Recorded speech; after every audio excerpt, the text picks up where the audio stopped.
Hello everyone, today I will show you how to make a folder on your computer.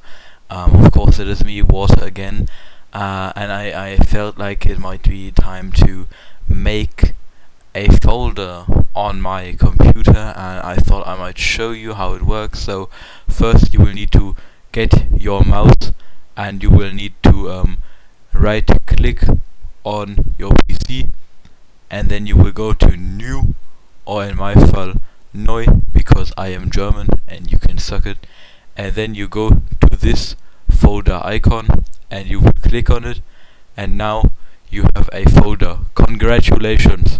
But it does not stop here, because you will need to rename the folder, or else you are a boring person.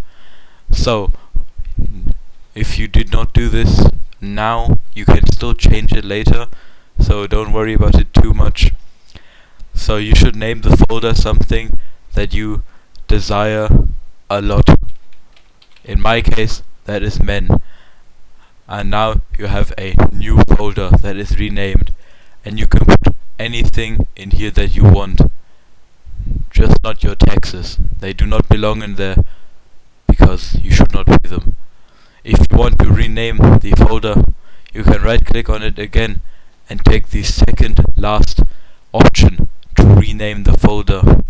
But usually you do not have to, because nobody gives a shit about what the hell you name your folder.